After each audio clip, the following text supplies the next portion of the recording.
to, gusto ko po mabuhay. Pero malabo na ako. Ang kalaban ko matinding sarcoma. Ang chance ko siguro mabuhay, baka 10% lang. Isang araw nakikita ko na yung nanay ko, pinukuha na ako. Pero tandaan niyo po, mahal ko kayo. Nagawa ko ito para sa inyo. Muling nagbigay ng update si Dr. Willie Ong hinggil sa kalagayan ng kanyang kalusugan. Ngayong araw ng Biyernes, Setyembre 20, ibinahagi ni Doc Willie sa kanyang latest upload ang pinagdaraan ng chemotherapy sa sakit na cancer. Ani Doc Willie, gusto pa niyang mabuhay, gayunman dahil na rin sa mapanganib na sarcoma cancer na dumapo sa kanya, ay aminado siyang malabo ng madugtungan pa ang kanyang buhay. Aniya, nasa 10% na lang ang chance na mabubuhay pa siya. Pero naniniwala pa rin si Doc Willie na miracle can happen.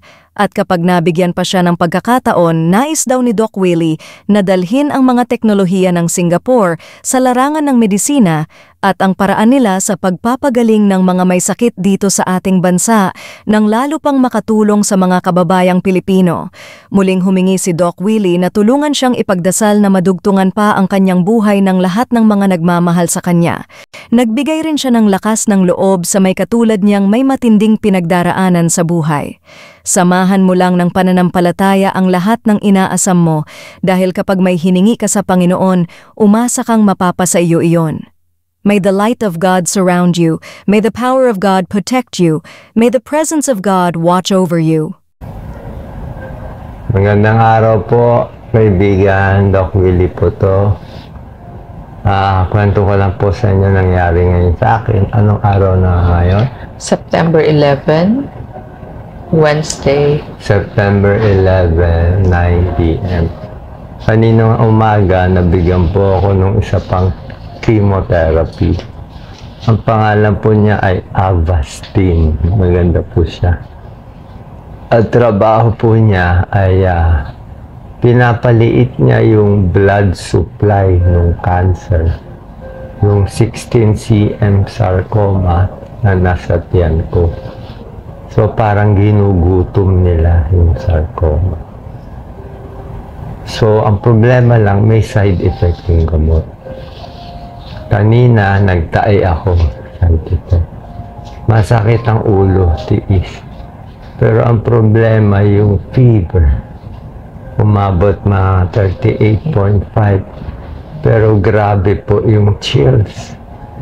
Yung chills kasi, parang katapusan mo na yung chills. 4 na blanket na chills pa rin. Isa din nangyari sa akin, nag-umpisa po ako as 75 kilos. Ngayon ay palagay ko 66 kilos na lang ako. Kasi puro extravascular space of water. Ibig sabihin, yung tubig wala sa loob ng blood vessel, nasa paa, nasa hita yung manas. So kahapon, 4 na litrong tubig na nilabas ko. Ngayon, 3 litro. Bawas na manas ko dito, bawas na manas ko sa tiyan, maliit na yung bukol, bawas na yung manas ko sa hita, sa paa. Ngayon, ang manas ko na lang nasa paa at ankle. Ang problema pala, pag tinanggal mo lahat ng manas, tira na lang sa'yo, butot, balat. So, pag butot, balat ka, sobrang lamig. Sobrang lamig.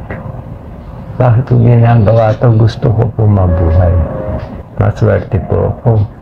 Nakapunta po ako dito sa Singapore. Pero lagi po ako nagigilty. Kasi ayoko, ako lang meron. Hindi ako papayag, ako lang meron. Isang tingin ko pa lang sa bilis ng gamutan nila. Ang bilis, speed, ang coordination, ang bilis, grabe. Sa araw, pipilit ko idala yung bilis na to sa ating bansa. Pero hindi daw madali.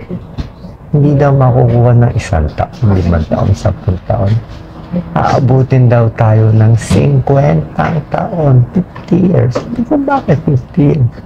Kasi daw dapat mag-umpisa sa baby. Baby pa lang, papagalingin mo na. Baby pa lang, malusog na. 5-year-old, libre na pagkain, bakuna.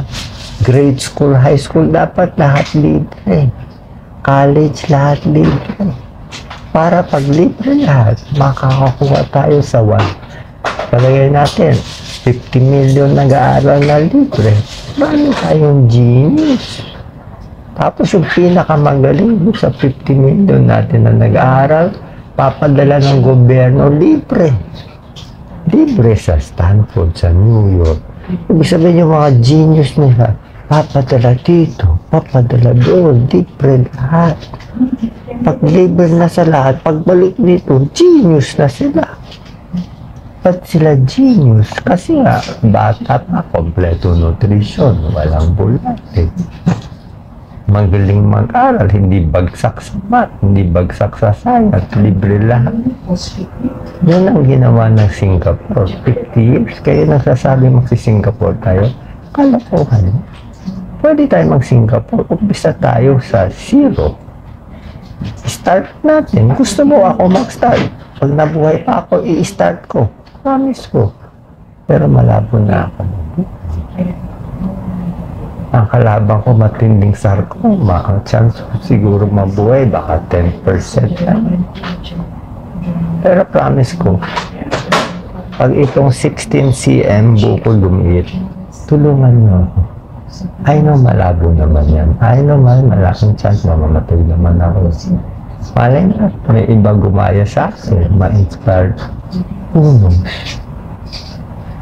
Miracle to.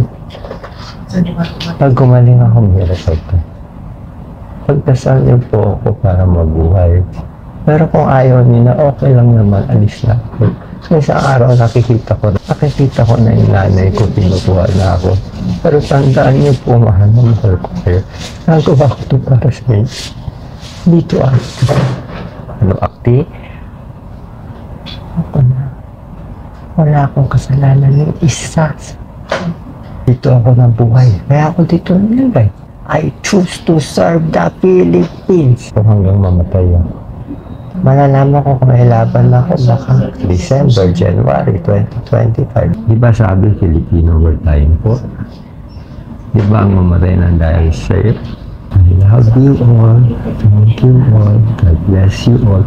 Wala akong titirahin kahit sinong politiko. Okay ako kay BBM. Hi po, President. Okay ako sa mga Duterte. How are you? Sen Bongo. Servisyo, Alicio.